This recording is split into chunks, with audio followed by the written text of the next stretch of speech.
Hey, Tuesday, May 23rd. Almost done with recordings. Or almost done having to strangle a kid and watching him lose his shirt, because that would just be awful. I agree. Your grades I am continuing to update. As you submit tests, I am then going to update Skyward for you. Again, if you have school iPad, you are turning it in tomorrow.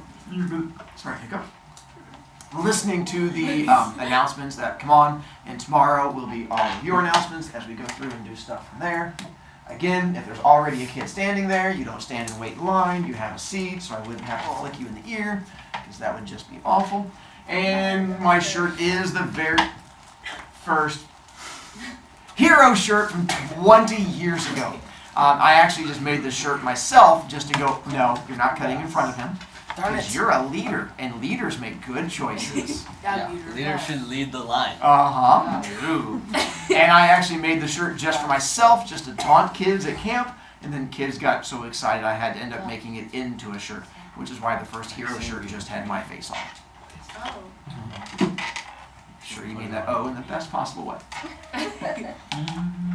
Tomorrow with you guys, I will take a class picture, I will take a photo of where you are, and then we'll have you guys all get up for a big picture thing, and then I get to hold on to the pictures and taunt you, and I'll send them out on Remind and stuff like that. And again, see me before class or after class if you're wanting things, and that's fine with me. And from here, we do have Charger Challenge, the last one you get to do. Jimmy Jam is still good. Yeah. After school today. Andrew's not here. And then Grop, Where'd he he's go? listed as being here today, just not in my class. You So like let's see. last period. Ooh, well then if he doesn't come in, then I'll have to have my alternate step in. And over here, you guys are good after school. Yay from there. And again, retakes, we're good to go. All right, let's finish out our last fun-ish story. Today's a slightly more upbeat story than yesterday's, although I'm going to finish out the rest of yesterday's. And then tomorrow's just a whole different conversation thing. Yesterday, did we get to me being in court? Yeah, Talking to the judge? we got to where they were beating you up in the gym. No. Wrestling. Or yeah, wrestling. Just like what happened earlier. Alright. So you got thrown, What happened earlier? Your turn. Yeah. he threw you again. And I have Somebody got me videos. to How entertaining.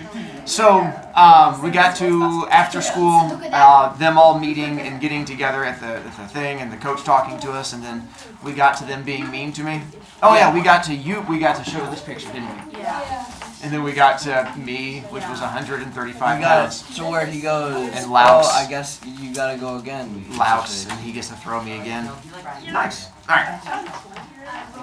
So, this was the practice after school, and yes, we were doing throwing drill, and Laux was the one that I was throwing me. Then when it was my turn to throw him, I could not because he was a large behemoth of a man, and so I even tried. I remember wrapping arm around his neck and then grabbing onto his arm and like jumping up with my booty like against his chest, and like trying, and nothing would happen. He just sat there and laughed at me. So that's when he got to throw me again. And wrestling practice was 2 hours. So it was 2 hours of me just basically getting the poo beat out of me, which was awful. And end of practice, we are meeting in like this back little corner, and the coach is talking to the entire team, and I'm proud of myself for making it through and not crying and not breaking. I did make little wheezy sounds because my rib cage had been crushed so many times. And Coach was standing up talking to him.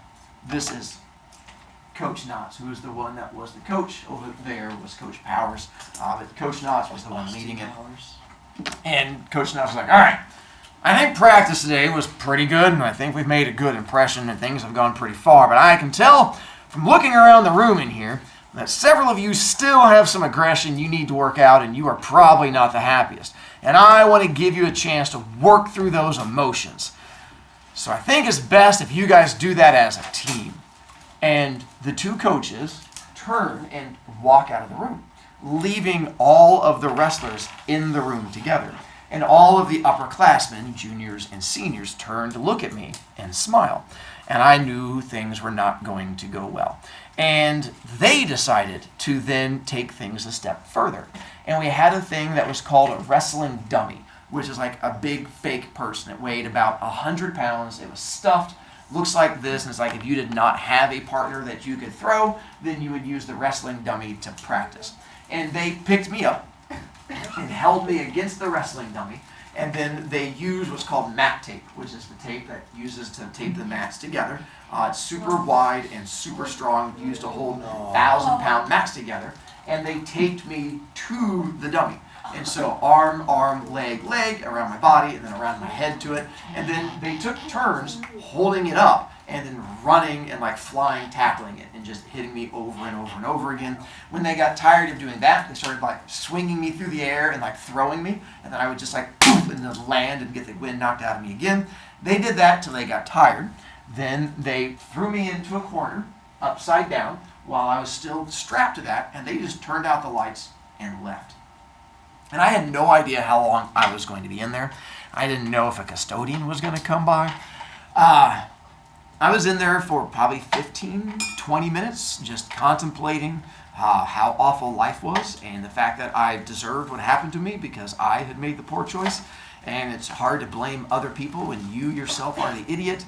And after all of the upperclassmen left, one of my best friends, Eric, snuck back in when making sure that no one else could see him, and he had a pocket knife with him, because back in those days you had to have a pocket knife to protect yourself from dinosaurs on the way to school. And he used the pocket knife to cut off all the tape and free me. And I remember like going out to the car where my mom was waiting. She was like, "You're late." And I was like, "Yeah." I was like, "It was a rough day." And she was like, "Are you okay?" And I was like, "I'm alive." I was like, "All right." And it got better on the wrestling team after that. I mean, they still harassed me, still made fun of me, but that was the worst day. And I remember thinking that how correct my dad was, that going to school that day was awful. Didn't quit the team, stayed on the team. And the next week or so, we had another wrestling meet. And I chose to not leave. All the other kids would still go to McDonald's and the drugstore, but I would not. I would stay at school and just sit in a back hallway. Like we have here, the gymnasiums, that back hallway that's there. Whenever we had wrestling meets, until the meet started after school, I would just sit in the hallway by myself and do homework and just try to avoid humans as best I could. So I was doing this about a week later, sitting in that back hallway. And there was a kid at our school named Travis. And Travis was a scary kid. That one too. Travis was as close to a greaser as we had at our school. He was a freshman with me, but was several years older because he'd been held back a few times. He was known to carry cigarettes and a knife at school. He had gotten into fights with teachers a number of times. He and I had never had a conversation or a confrontation of any kind. I did my best to avoid him, and he did his best to know that I was not alive. Well, this particular day, in the afternoon, I'm sitting in this back hallway doing my homework, and Travis was one of the kids who always wore cowboy boots, so you could hear him coming down a hallway. Ka-ching, ka-ching, ka-ching. And I heard those cowboy boots as I'm in the back hallway. I hear that ka-ching, ka-ching as he goes walking along. "Hey, you're alive." And I put it on my desk over there. You're good. And I look up to my left down the hallway, and I see Travis walking down the hallway toward me. And I'm like, I am not dealing with this today. So I just keep looking down and working on my homework, and I'm like, if I don't pay attention to him and I ignore him, he won't pay attention to me. Everything will be okay. Well, cowboy boots get right in front of me and stop. And then all of a sudden, I'm looking up at the top of my eyes, and I see the feet turn, and they're facing me. And I'm like, oh my God, are you kidding me? Like, this is where my day is going to go. And I keep not saying anything. I'm like, if I don't talk, then maybe he won't talk to me. But that's not the way it goes. After a moment, Travis goes, "Hey, you're Broviac, aren't you?" And I'm like, "Oh, Joey, he knows my name." And so I look up at him, and I made eye contact. I'm like, "Yeah, I am." And I just sat there. I was like, I'm not saying anything else. And he had a very neutral expression. He wasn't angry. He wasn't laughing. He was just sort of staring at me. And he goes, "Huh, you're the kid that got arrested for stealing breath spray, aren't you?" And I was like, "Oh, so now you're going to make fun of me. All right, fine." I went, "Yeah, And that was me. And he goes, life sucks, doesn't it? I was like, yeah? Like, that was unexpected. He just sat there, or stood there for a second, staring at me, and he goes, when I was in 7th grade, I stole pencils from a store. It's one of the dumbest things I've ever done. My friends made fun of me, and my dad beat me. It was one of the dumbest things I've done. And I was like, what's going on? I'm like, are we having like a therapy session? Like, I was not expecting this whatsoever. So I just go, He goes, kids making fun of you right now? And I was like, yeah? He goes, yeah, they made fun of me too. I'll tell you something, kid. Stay strong. They'll move on. Some other kid will do something dumb, and they'll forget about you, and they'll move on to someone else. You can get through this. And then he just turned and walked away. And I've mentioned that it's like the little things that you remember. And to this day, that's what I remember from Travis. This kid who scared the crap out of me, who had no reason to talk to me, took time out of his day just to stop and say something nice, and then just left and walked away. And the thing is, he was right. It was some of the best advice I got during that time, because kids did forget about it and move on. Like a week or two later, some other kid did something dumb and everyone made fun of him instead, and then I got forgotten, and people, like, only my friends would bring it up, and people moved on from it. It's what kids do. They're mean, but they also have the attention span of butterflies. And so you just have to wait, and they move on to something else. And so it was the fact that he said that made a big impact on me. Well, the drawback to this is I had to go through all of high school not getting a chance to really be social, because I was paranoid about getting in trouble with the police. Like, I couldn't go to parties. I didn't really go out late at night because I was afraid anything I did, I was going to get picked up by the police and get arrested and have something bad happen to me. So I went through all of high school never drinking, never doing drugs, never doing like any of those things that kids did in high school. And I lost friends because I had friends who would go to those parties and I couldn't go to those parties. And so I graduated high school, 18 years old, never getting in trouble with the police again, but also never really going out and making poor kid choices. And I don't know to this day what I would have been like in high school if I had not gotten arrested my freshman year, because I always had an excuse not to go to parties, because I could just say, hey, I can't, I have a criminal record. And it's like, I can't do such things like that. And my family, which is a thing I'm going to tell you guys more about tomorrow, has addiction issues. Like almost everyone in my family has been addicted to a substance of some kind. And I'm one of the only people in my family who's not been in jail. Arrested, not in jail. And so it's one of those things where I was always worried growing up about alcohol and drugs because of my family. And I don't know if I would have taken the same path if I had not been arrested at 14. So I go to college. I go to Indiana University, IU, and I am 18 now, and I never went to the police to find out if they expunged my record. I just assumed they did, because they said it happened automatically at 18, so fingers crossed, everything is good. And I go down to school at IU, and I start the school year, and I don't drink, I don't go to parties. I told all the kids, like on my dorm floor, one, I had a car, and so down at IU, it is rare to have a car at IU because you have to have special parking passes, and you literally have to like camp out overnight to get a parking pass. And so I was one of the only kids on my entire dorm floor of, I don't know, 50 some kids who had a car. And so it made me popular in the fact that whenever someone wanted to get a ride somewhere, I became their Uber, which I didn't mind. Like, they would pay for gas, and I got to meet a ton of people, and I like people. And so for me, it was great. So I got to drive around them all over the place. The drawback is the car I had was a 2-seater sports car. So you had front seat, other front seat, and then it just had like this flat area in back that had like the glass up and downy thing that you would open that you could put like groceries and stuff in the back. But being dumb teenagers, we would drive around and pack my car full of people. We would have driver, and we would have a person like sitting on the little hump, and then we would have a passenger, and then we would have someone sitting on the passenger's lap, and then we would put people like laying down like planks of wood in the back. Dangerous and stupid, but yay, teenage boys. And so we would drive around the place and stuff like that. Things go pretty well. This is the dorm I head down at IU. I was at Wilkie Dorm, which was this really tall, like 12-story building. Actually, this was my room right there. And so you had to take like an elevator up and down. And I had told like all the guys on my dorm floor at the very beginning, like, hey, I don't drink. I got arrested my freshman year of high school. I didn't drink all through high school. And like, it's just not a thing I did. And they were cool. It wasn't like they were like, oh, you're a loser. They're just like, all right, you don't drink. Can you drive? And I'm like, yeah. And they're like, perfect, Dee Dee, you're designated driver. And it made things great, made friends, everything goes well. Fast forward, November. I don't do well freshman year Novembers. And so freshman year, November, a kid on our dorm floor is turning 19. His name was Mo. And Mo was going to have a big 19th birthday. And there was another kid on our dorm floor named Joshua Fisher, but we called him Fish.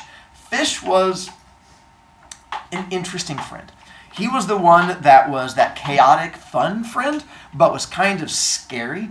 Like he was the one, like we would go to a party and he was the one that would like stand on like the back deck and be like, I'm gonna jump into the pool. And you're like, don't. He's like, I got it. Ah! And he'd jump off like, you're gonna die. Oh, he made it. And like stuff like that where he would just freak you out all the time. But he was fun to be around, but he was scary. Well, Fish comes up. He's like, I want to throw a party for Mo's birthday. And we're gonna make a giant beer blast. IU is a dry campus, meaning you can't have alcohol anywhere at IU, regardless of your age. Even as like a 40-something-year-old man, if I go onto campus and I have alcohol, I can get arrested. It's like illegal no matter how old you are.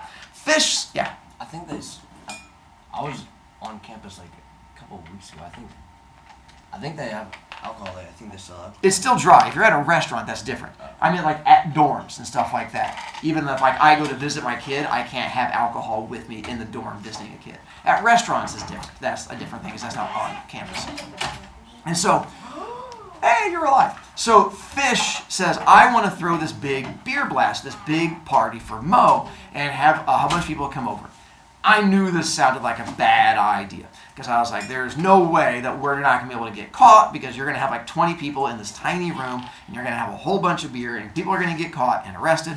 So I go, hey, great idea. Hope you have fun. I'm going to be nowhere near that because, you know, I have a past record. And they're like, not a problem, Brovicast. We understand. Plus, there was a dance that night on campus. It was an 80s throwback dance, and there was a girl I had a crush on, and she was going to be there, and I was like, I don't want to go flirt with her, so I'm going to do that instead. And they go, not a problem whatsoever. So we get closer to the day of the party, which was on a Friday night. I had given them like $20, like, hey, here's $20, go buy beer for Mo, since I won't be there. I feel bad, but this way I don't feel as bad. Fish comes and starts talking to the rest of the people on the floor. He's like, hey, I found a guy to buy us beer because we're all 18 and you have to be 21. But he found this 21-year-old guy who is going to go buy beer for him. And we're like, great, good to hear. Then he comes to me and goes, Brovia, we have a problem. And I go, you have a problem. I'm not going to be there. But what's your problem? And he goes, we don't have a car. He's like, I have a person to buy the beer. We have a place to do it. We have a way to hide it and get it up. He's like, I have no access to a car. He's like, can we borrow your car to go buy the beer?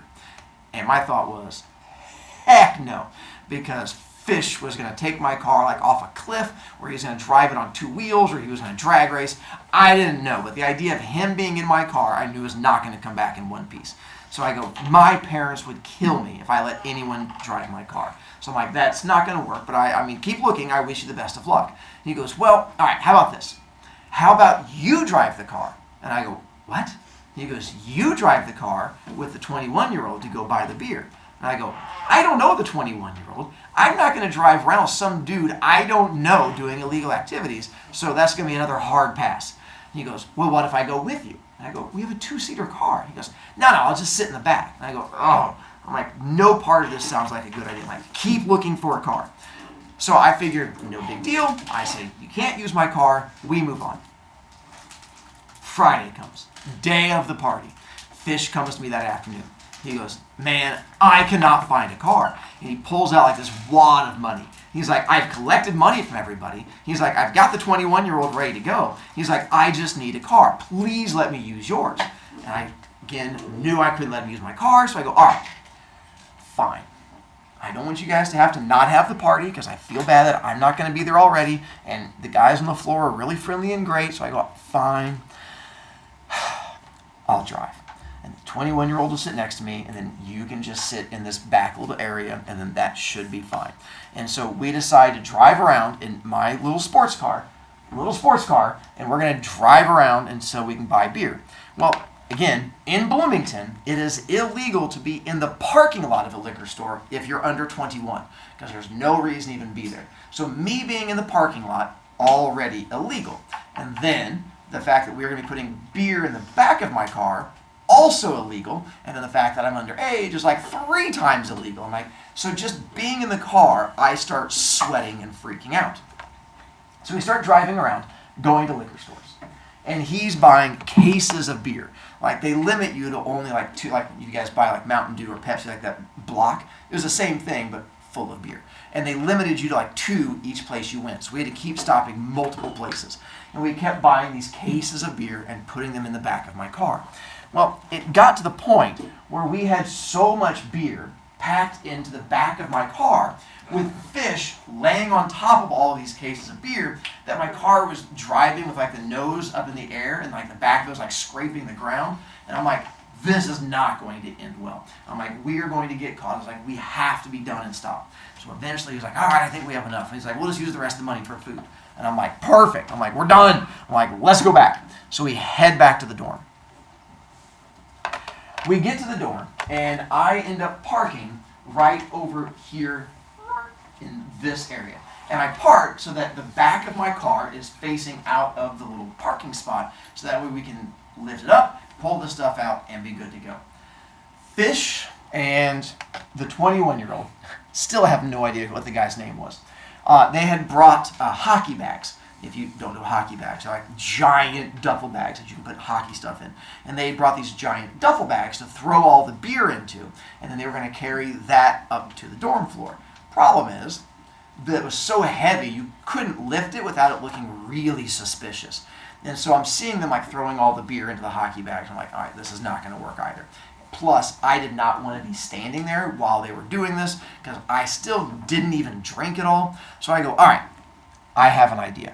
Remember, this is before cell phones. So I go, why don't I go up to our dorm floor and get the other guys, and I'll send them down, and then that way you can spread it out so it's not just you guys doing all the work. And Fish goes, you'd really do that? And I'm like, for you? Yes, of course I would. Because my thought is it gets me farther away from the illegal activities, and then I'm safe up on my dorm floor. He's like, oh, thanks, man. I'm like, not a problem. So I leave them there still packing stuff into the back of my car. It's nighttime here, probably 8, 9 o'clock at night, so it's dark. Figure we're safe. And I go walking from here because you have to get up to the elevator and then take it up. It's Friday night at IU, so there's people walking around all over the place. I'm not thinking much about it. I get to right around this area where you see these trees are, and I see people like walking towards me from the left. And they're wearing dark clothing, and I'm not thinking much about it because I'm focusing on getting down this way. And as I'm going down, the people to my left go, hey, wait up a minute. And I'm like, who? And I look to my left, and the 2 people in dark, it's dark because they're police uniforms. And I just go, oh, and I don't stop. I just keep walking because I'm going to try and get to the dorm far away from the thing behind me. And they go, hey, man, wait up. And I'm like, yeah, what's going on? I just keep walking. I'm like, can we talk? I'm like, we can absolutely talk. And they go, why don't you stop? And I'm like, I'm trying to get to my dorm. And I just keep going. And they're like, stop. And I go, ah. And I turn. I'm like, yeah, like, what's up? Because, like, I have nothing illegal on me, so right now I'm perfectly good. There is no problems at all. And they go, hey. They go, did you drive and park here? I'm like, weird question, but I mean, it's kind of obvious. I'm coming from the parking lot. So I go, yeah. And they go, is your car over there? And I go, yeah. And my brain's like, no. And they go, which one's your car? And I went, So I raised my voice. And I go, my car is the one over there. And so I try to make sure it's loud enough for Fish and the 21-year-old to hear.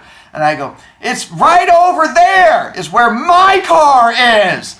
And so the police officer's like, can we go see it? And I go, yes, let's go see my car. And I start walking in that direction because At this point, I don't know what's going to happen. Deal. So we start walking towards my car. Luckily, my loud voice paid off because you have back of car with beer in it, but them being as smart as they were, they had quickly thrown a blanket over everything in the back of the car. And then they had closed the back of the car onto it. As you can see-through glass, so you can see right into the back of the car, blanket covering a whole bunch of lumpy things. And they didn't have time to do anything else, so as we walk up to my car, they're both like leaning against the back of my car, looking as unsuspicious as you can imagine. And we walk up and I go, "Hey!" And they go, "Hey!" And I go, "This is my car." And the police officers like look at each other and they go, "Gentlemen," and they go, "Officers." And then the two officers walk up to the back of my car and the flashlights go tick tick, and they turn on the flashlights and shine it through the back window where you can see a blanket covering a whole bunch of lumpy something. And the officers go, "Huh, what do you have in the back of your car under the blanket?" And I have to do some quick thinking. And I had to think of what the right answer would be. And I'm still to this day fairly proud of my response. And I go, "Car stuff." Felt like I nailed it. That was a split-second decision. And the officers go, "Car stuff?" And I went, "Uh-huh," because I was proud of myself at that moment. And they go, "Oh, cool. Can we see your car stuff?" And I went, "Oh?" I went, "No," because I've seen cop shows. So I go, "No." And they go, "We'd really like to see your car stuff."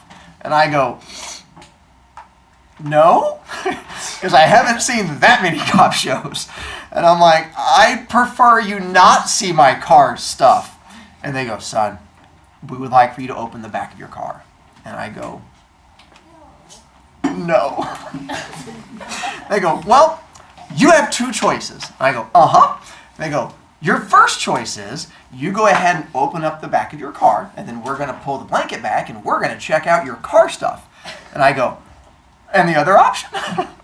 Which has to be better, whatever that one is. And they go, "Well, the other option is we're going to sit on the back of your car because we're tired from walking around, and then we're going to call a tow truck to come and tow your car, and it's going to tow it to the impound lot, and then we're going to call a locksmith to come out, and he's going to open the back of your car, and then we're going to pull back the blanket, and then we're going to look at all of your car stuff.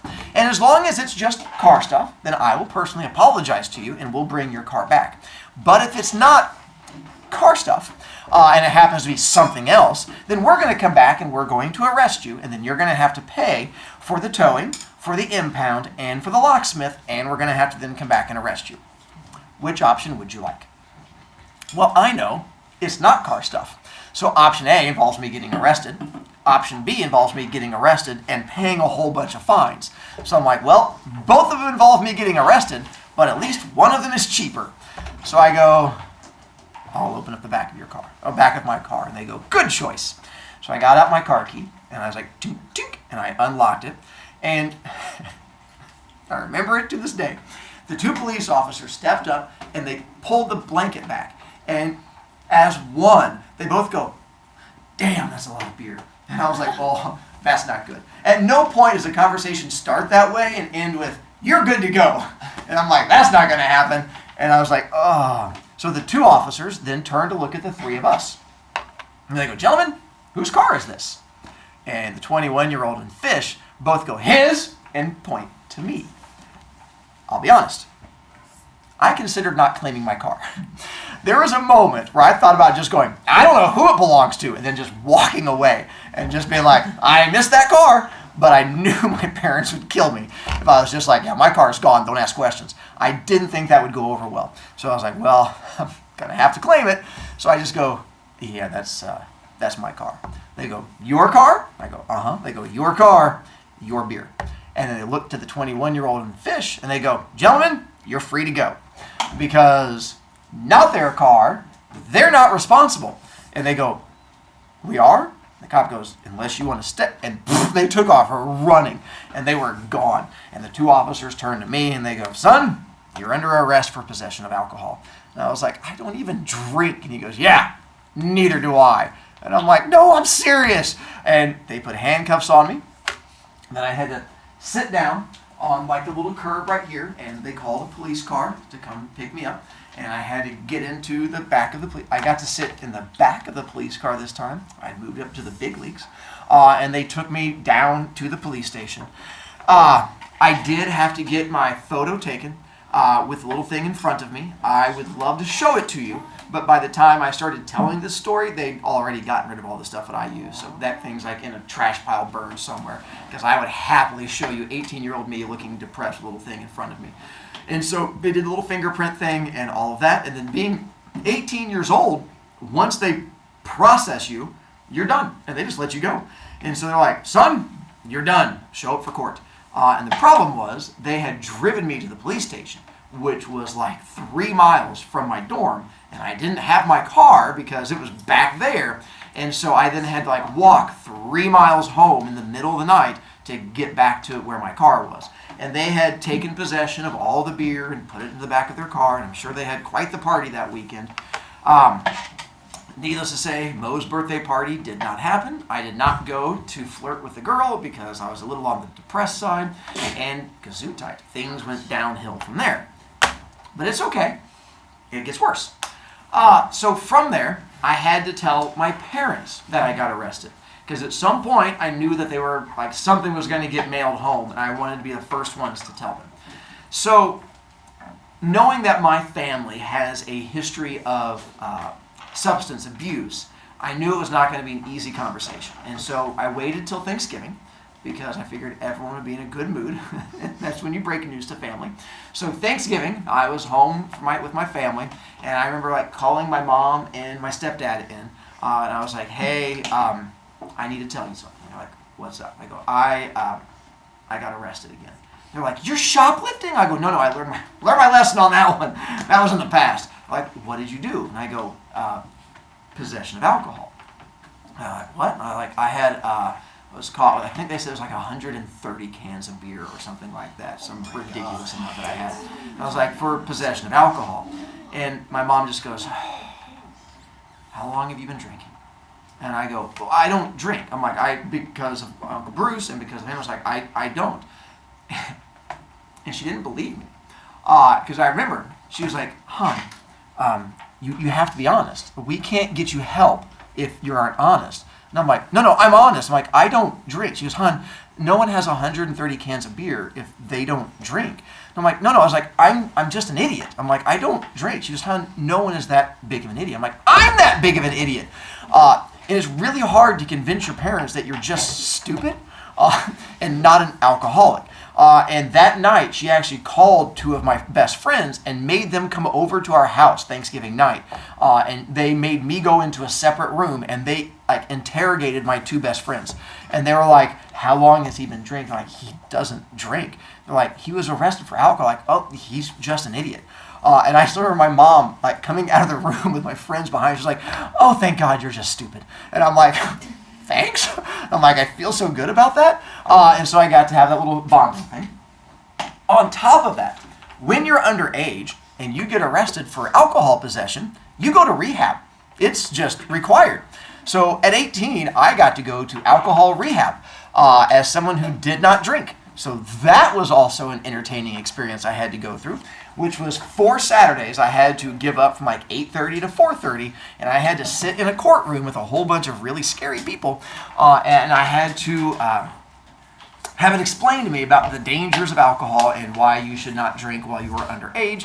And they kept asking me, like, so what did you do to get in here? And I was like, possession of alcohol. I'm like, you had a party. I'm like, I don't drink. And all of these other people who were in there for like getting busted for drinking, they're all like, yeah, I don't drink either. I'm not drunk right now. And I'm like, no, seriously, like, I don't drink. So that was the 3rd and final time I got arrested. And so since then, I am now on an almost 30-year streak next year of me not getting arrested. So that makes things a little bit better. So you have now learned about all 3 of my times that I have been arrested and all of the fun stories that go into it. Did you say something, Jackie? I apologize. Tomorrow, is not a story about me getting arrested or a story about me being dumb. There's so many stories of those. Tomorrow is more a conversation where it's my last time to talk with you. So I use tomorrow to pass along advice. It's my last time to try and make an impression on you. So I will sort of pass along what I have learned and then try to help guide you as best I can. It'll be a bit more of a serious talk. If you've heard kids talk about my end of year talks, usually it's tomorrow's is the one that they are referencing and connecting to. They enjoy the stories about me getting arrested, but tomorrow is just a whole different direction. Hey, Grop is here, so he gets to go to the Charger Challenge now.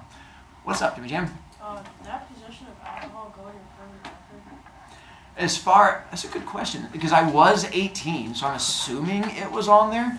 I don't know how to go about checking it now to find out. I think things get wiped off after a certain amount of time, but I don't know for sure.